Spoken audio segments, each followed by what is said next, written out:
First of all, I'd like to say thank you to Simlia to invite Technip to give this keynote speech. We are a big user of Abacus, as you'll see in the presentation, and we believe in the product going forward. Our company, as you can see on this slide, is quite large. It's dedicated almost entirely to the oil and gas industry. 98% of our revenues come from the energy industry. We operate all over the world. We operate in 48 countries. And we have one of the largest and newest fleets in the industry. As you can see on the bottom, our revenues are about $6.8 billion. That's about $9 billion, depending on the latest news from Greece and France and other places over in Europe to see what the exchange rate is. This gives you a breakdown of our company. It's split into 3 business units. This is a little misleading in that there's really an offshore segment and an onshore segment. And the onshore segment is almost entirely downstream, which is refining and petrochemical. The offshore is almost entirely upstream. The offshore is split because the subsea part is the unit that has most of the manufacturing capability and operates the fleet. So it has the toys, the heavy assets. Therefore, they also have the best margins. The onshore side is mostly, and offshore is mostly E&P, meaning they are devoted to engineering, procurement, construction, and installation. Whereas the subsea group has jobs that may last 6 months and be $100 million. The offshore group and the onshore group deal in projects whose scope is probably several billions of dollars and will go from anywhere from 2 years to 5 years. So that gives you an idea of why the company has been structured the way it is. It's more the nature of the business. As I was saying, the subsea business is vertically integrated. They manufacture many of the products they go forward and install. They manufacture products, as you'll see in the presentation, flexible pipe, umbilicals, and they also manufacture what they call spoolable pipe. And we'll go into the details of that because the spooling operation is a big user of Abacus because it goes through plastic deformation. We also have the fleet that operates and installs most of this equipment all over the world. The offshore group is a little bit closer to my home, deals with most of what I'll call first-of-a-kind type of projects all over the world. We, for instance, look at designing structures like spars that have to exist in the Barents Sea. And the Barents Sea is a rather hostile place to operate. 3 months a year you don't see anything because it's pitch black. All you do is hear ice crushing against your hull. And if anyone out there has a good simulation for ice and crushing of ice, I'd like to talk to you afterwards because we've been around the world looking for a good simulation for ice. And right now it's still baffling, even the best, on how to properly model that ice. And if you're somebody sitting on that spar or whatever structure it is in the Arctic at night, hearing that ice crushing, you want to know that somebody did the best job they could in designing the structure. We also are looking at new technologies. The dry tree semi-submersible is something the industry does not yet have. Most semi-submersibles have too much motion to support a riser system with a tree sitting on top, but the industry is closing in, and we're one of the companies that are doing that.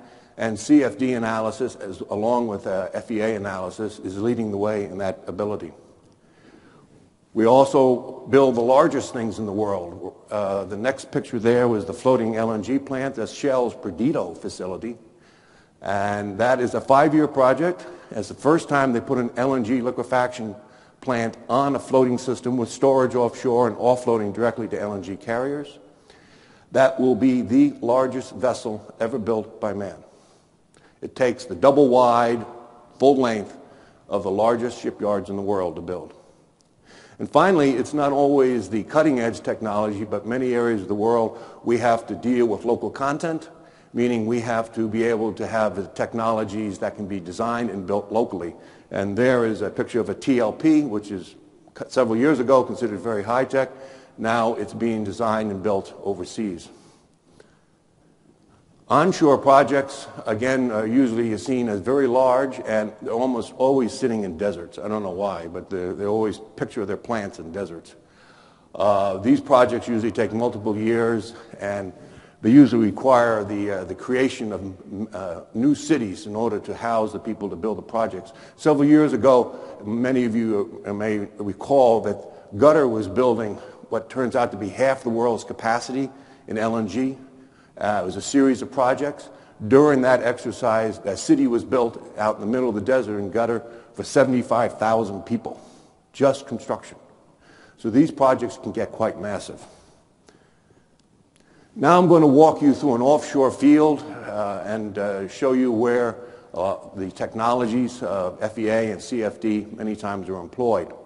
First, we'll start with the floater. That's an FPSO, spread moored, and it sits there with risers coming up to it and subsea fields laid throughout. One note on that subsea field laid throughout is there's one set of, or actually multiple sets of hydraulic lines that I'll point out to you that go down that keep that entire field active, because that field, as you see it, if those hydraulic lines are lost, fail closed. Everything in there, every valve will fail closed for safety. First of all, we'll focus on the risers. You'll see three sets of risers there. The blue lines are water injection lines. The green are power and umbilical. That's what carries the hydraulic lines that keep that field up and running. And the red lines, which are always two lines, are the production, because the production lines will always be looping through the field in order to be able to pig the line and clear it of debris. The next picture that will come up is a production operation. I know it's a production operation because there's a red line. If it was a blue line, that would be a water injector. But this is a production tree, and it's going into a manifold, and the manifold is attached to a subsea tree. That boxy thing is actually a subsea tree, and those in the business, I'll tell you, it's a horizontal tree. If you don't know what that means, that's okay. I'll explain it later. You'll also see facing you two more slots for lines to be tied in for future development. And the next picture we'll show you is a water injection. The blue line terminates at what's called a pipeline end template. Many times you hear people call that a pipeline end manifold. The only difference is the manifold usually has a controllable valve, whereas a template is just usually straight pipe. In this case, the power umbilical, the green line, jumps over to that plet, so it's probably a PLEM. It probably has an active valve system on it. And you'll also notice there's a hard pipe jumper over to a tree, and that tree is an injection tree. I'll come back later and talk to you about that jumper. One more? Good. This here we're very proud of. This is actually a numerical wave tank. This has been developed really over the last 2 years. What you see there is a CFD code in the core. In this case, it's star CCM. And then you have what they call a transition zone, and outside of that, you have a linear Euler wave domain that can extend as far as you want, so you can simulate an entire model basin. And you only have the code that's necessary for the analysis right around the structure itself.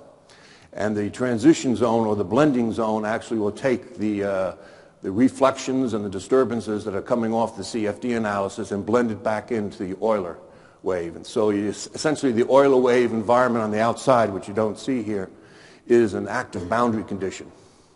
And this now allows us to simulate all sorts of problems that we could not simulate before, and it's becoming more and more popular. And we're moving to try to create this as a industry standard, the use of the Euler wave in the overlay method, because it's rather simple and straightforward. Here's two other applications of it. The one on the left is actually going to be given an OMAE paper this year. It's a fixed structure. Actually, it's a fixed pile that was model tested many years ago, and very exacting model tests, so there's a lot of data, and a lot of researchers like ourselves use it when we do CFD analysis in order to see how close we are. And it is of a breaking wave slamming into a pile. Very hard to simulate if you don't have a numerical wave basin, and we do. The one on the right is not a fixed structure. That is a spar. That is a spar in the northern North Sea, and that is a 1,000-year wave being simulated, slamming into the top of that spar. What you don't see on the spar, of course, is the top sides. The top sides would be sitting on those 4 columns that are spaced on the periphery. So the spars decks will never see any water even in the 1,000-year storm. But what it does show is that there's a bulwark towards the wave, and that's meant to keep or chop the wave down so not as much green water comes over the top. And after the client saw this particular simulation, they immediately said, put the bulwark all the way around, because what the simulation also was doing was looking at the hydrodynamic impact forces on all of the kit and gear and the mooring winches and the risers that sit on top of that deck. And the bulwark was able to cut those forces considerably by orders of magnitude.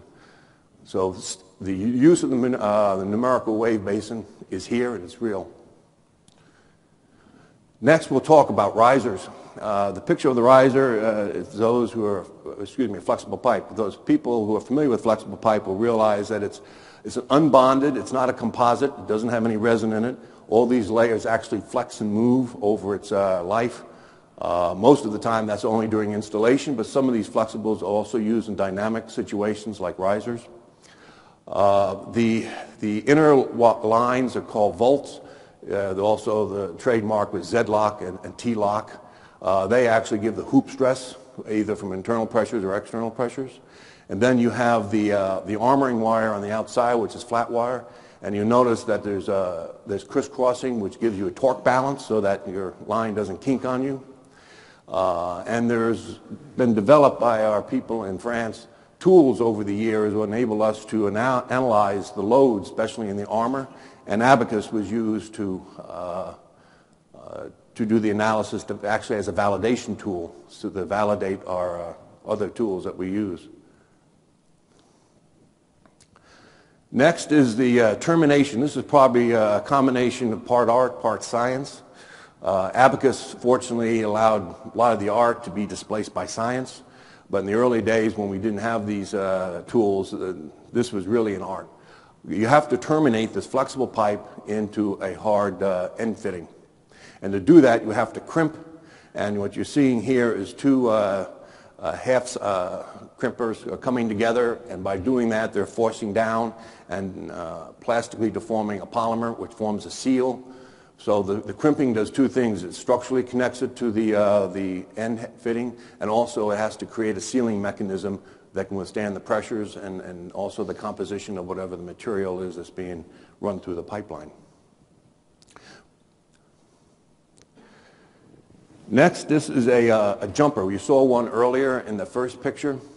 This is an example of fluid structure interaction. There's two parallel programs going on here, one looking at the flow, and if you've never seen the flow of an oil well, it's not nice and clean. They have gas pockets, water, so it's slugging, and it really does shake, rattle, and roll all the time.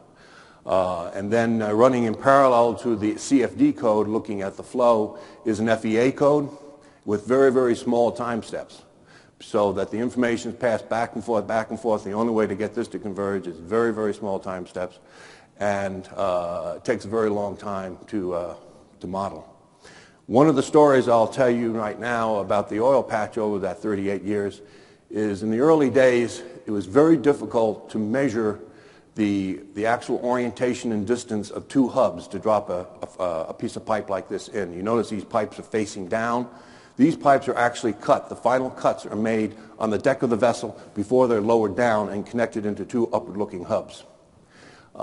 We could not measure the actual attitude until they came along with ultra-short baseline acoustics that would allow you to hit a target and tell you very precisely what the orientation and distance that one hub is relative to the other hub. And that made the architectures of the seafloor change overnight, because once you could measure these devices in very deep water, then all you had to do is place it, and you didn't have to be very particular about where you placed it, because then you simply came back and were able to cut and drop. Before then, you had huge devices that would grab something and try to orient it in the proper direction. That one invention probably had more to do with the advancement of subsea than any other, except for one that's coming up a little bit later. Okay, we have risers coming off the seafloor. Eventually they have to connect to a moving platform, which is never an easy piece of business. In the old days, when we had fixed jackets, we had what's called J-tubes. It was simply a big piece of pipe that went down and turned like a J, so it was parallel to the seafloor.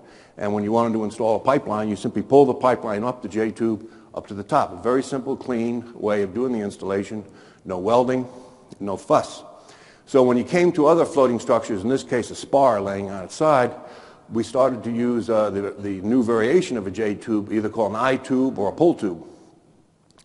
But even the pull tube has to go through a transition into the structure. And what you have here is the very end of the pull tube, right where it goes through the final guide, it's called a stress joint, SJ. And that stress joint has to be able to act as a curvature control for the pipe that runs inside it.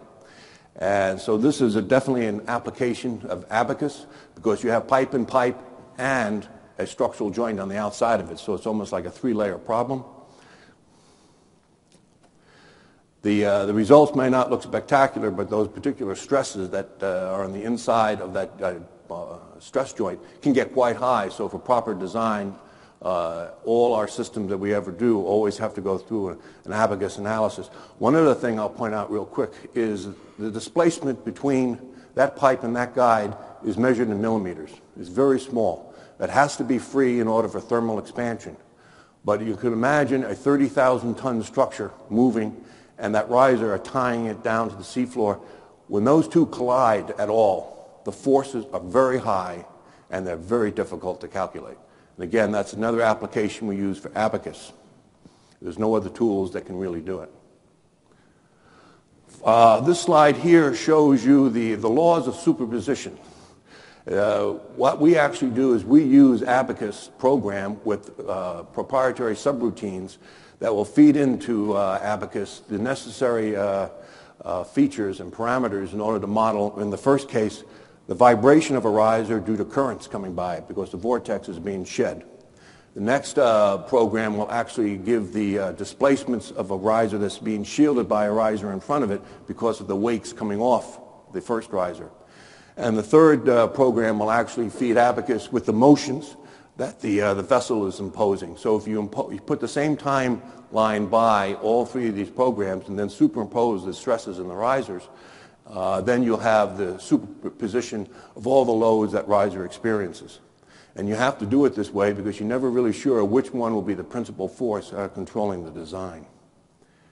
Now we're going to go through a reel lay installation of a rigid pipe. First of all, the pipes that we install are not all just one pieces of pipe. You know, the reeling of pipe goes back 30 years into the very beginning of my career.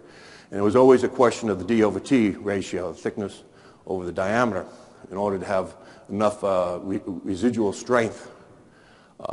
Now, today, we not only do single pipes, but more often we do pipes with a lot of insulation on the outside, like the upper right-hand pipe, or we actually have pipe in pipe. What you don't see is a pipe that's inside all that wrapping. That's a Aspen aerogel blanket that's 98% air, actually, and it's meant to keep that pipe as warm as possible because hydrates are a very big problem, and if you have a shut-in, you have a certain time that you're allowed to keep that pipe before you start to have the formation of hydrates. So, and also the flow characteristics of the oil are very controlled by the temperature.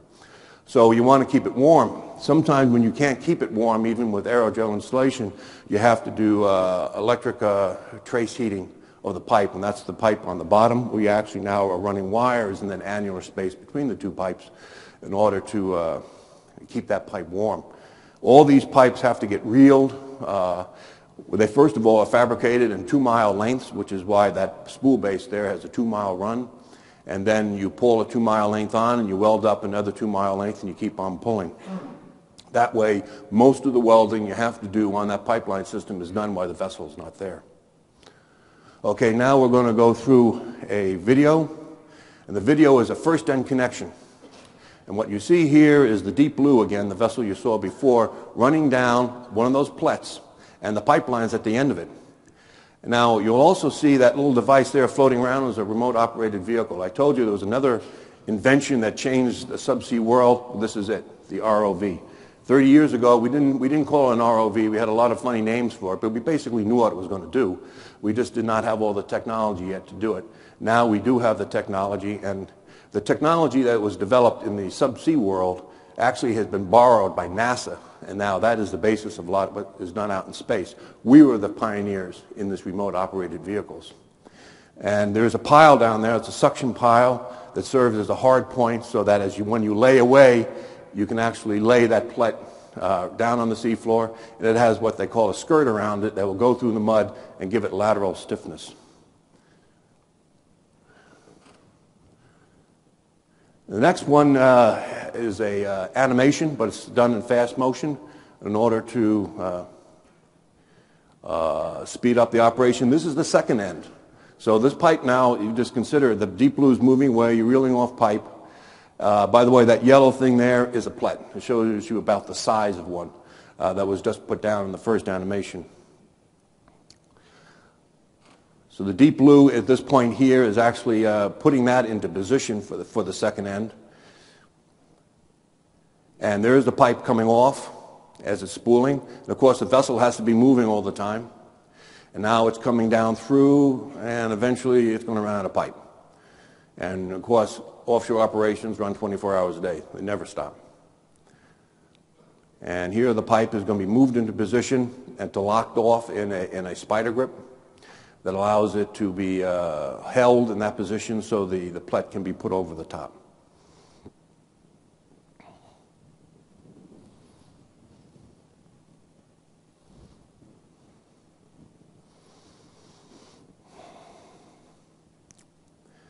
Now the plet will move into position.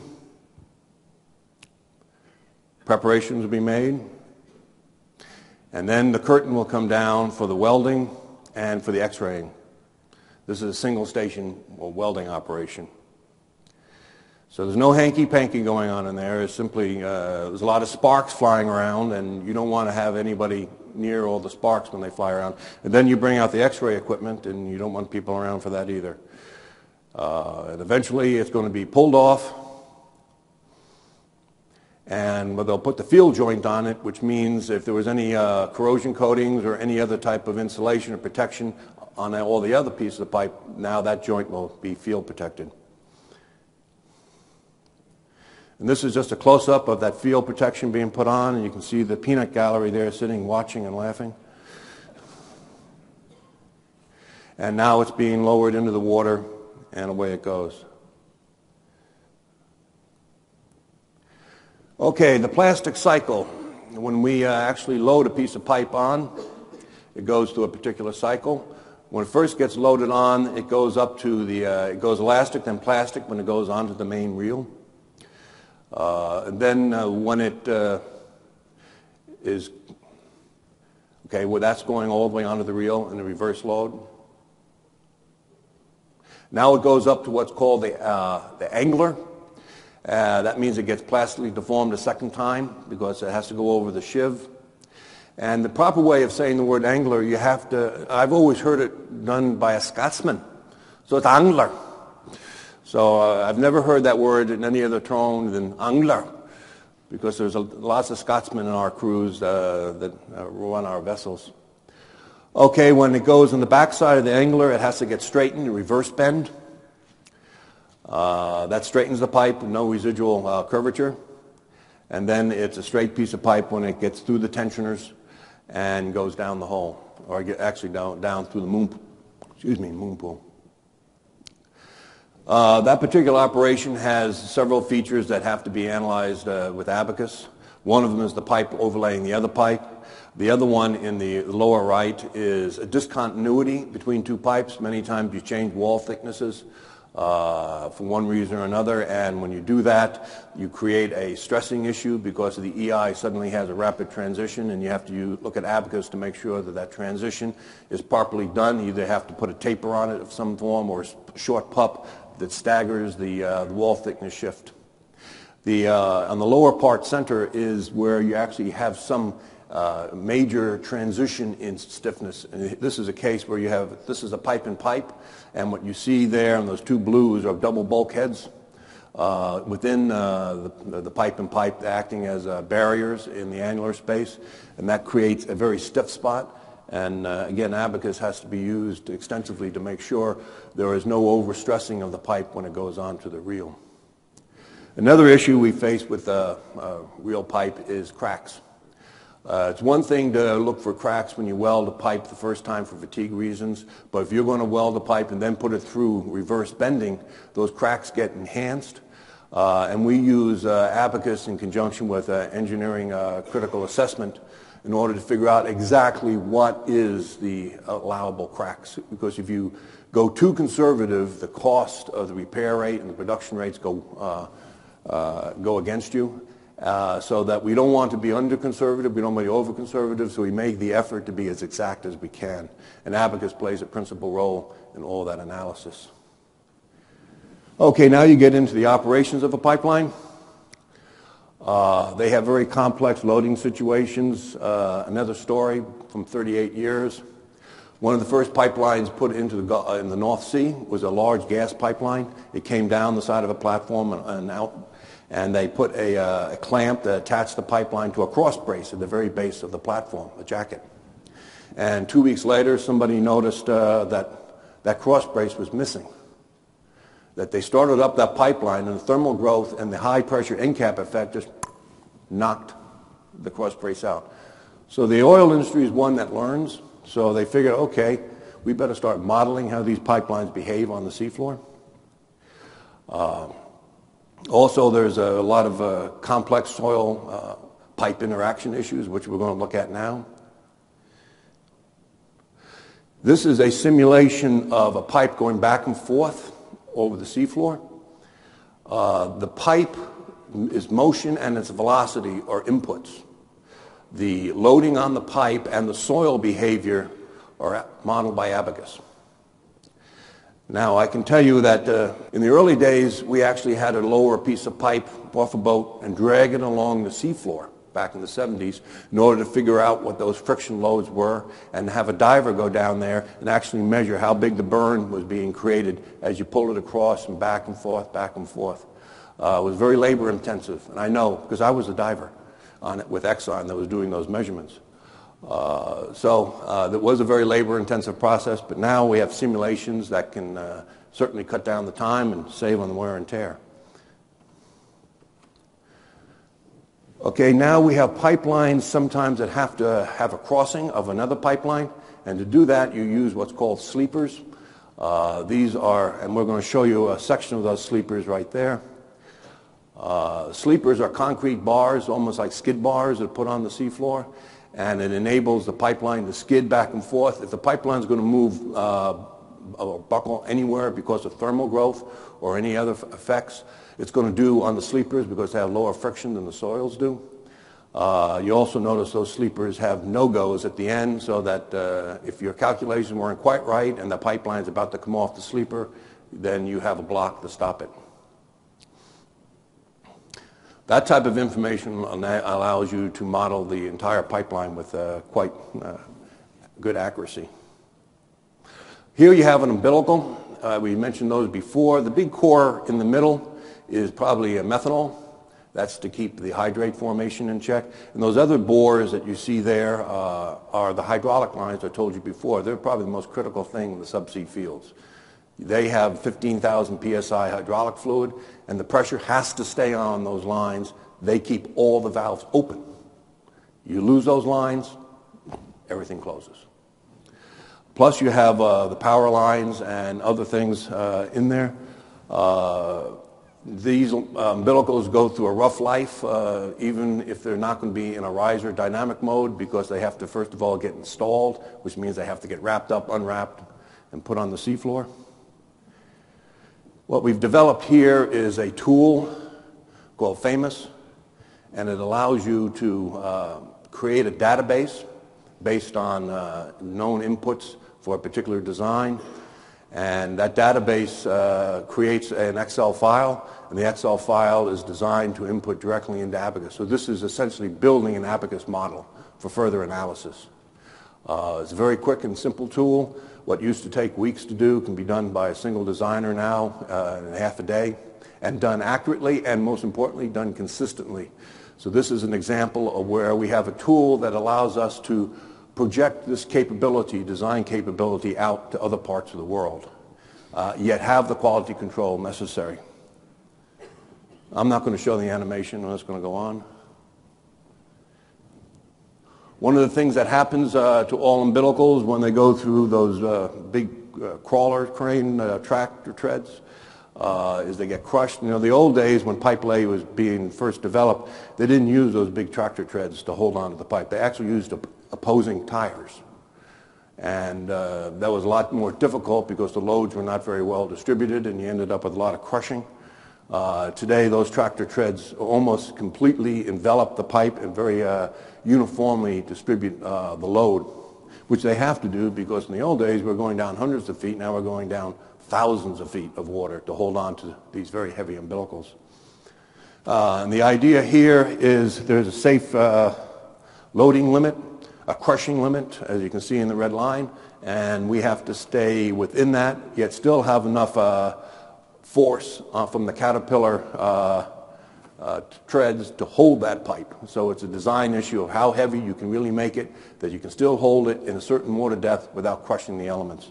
And of course, Abacus plays a key role in the calculations of what is the deformation of the various pieces under the crushing loads.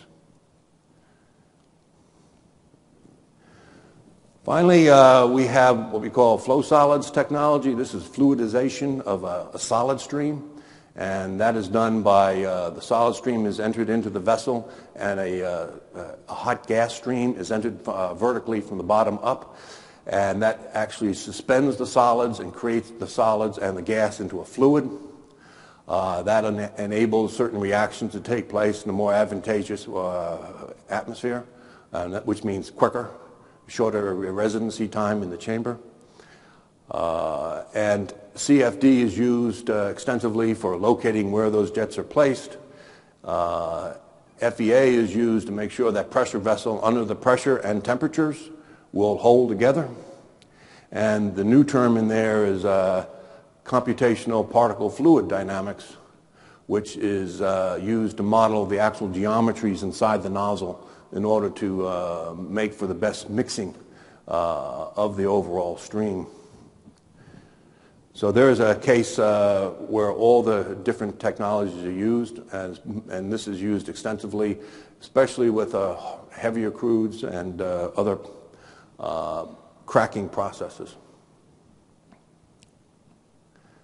And finally, I'm going to give a summary here, coming out a little ahead of time. That's good.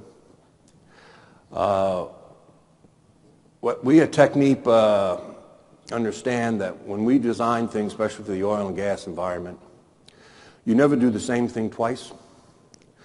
Flexibility is absolutely important because every problem we face is unique. So even though it may look alike, it's not. And we need tools like Abacus and other tools of Simulea to help us modify every design we do in order to optimize it. And that second bullet is one of the key drivers to keep it safe. Yes, you'd like to be economical. Yes, you'd like to do it in a quicker period of time, but you can only do that if you're absolutely certain of safety. And again, that's where Abacus comes in and the various other tools of Simulea in order to make sure that we are safe at all times. In order to remain on top of this industry, you have to remain engaged with the technology. And we are in material sciences and hydrodynamics, and you saw the numerical wave basin, which is something that's very new. But we also have to stay engaged with software companies like Simulea, because not only are they forever inventing new simulation techniques, but they're joining up various tools to give us new technology or new capabilities we didn't have before. So we have to stay abreast of not only the base technologies, but also the tool systems that you're using. One thing I've learned after 38 years of dealing with technology is use technology innovation when you need to. Don't if you don't. I mean, every one of these projects you see offshore today have enough risks involved in it that if you don't have a demonstrable impact on the outcome with an innovation, you probably don't want to go there. And that's essentially why this industry, the oil industry, the operators are extremely conservative, and it's very hard to introduce innovation to them. They're usually wanting to stick with what they know for very good reason. There's so many risks in other parts of their business. And finally, one of the issues that faces our industry today is we have to operate all over the world. We just don't operate out of our ivory towers in the United States and in Europe. We have to operate in all the new exploration areas from China to Mozambique, Brazil, KL, Jakarta, you name it. And they all those countries want to use the oil industry and the exploitation of their reservoirs as an enabling event for them to step up. So they want local content. So we have to develop technologies, designs, and use tools that we can project out in the field and support. So having a company like Simulea that has support capability throughout the world is absolutely vital to us. Otherwise, we'd have to internally support all our tools, and quite frankly, that's a daunting challenge, and we'd rather not be in the software business. We'd rather be in the engineering solution business, in the energy industry. So ladies and gentlemen, that is my last slide, and I thank you.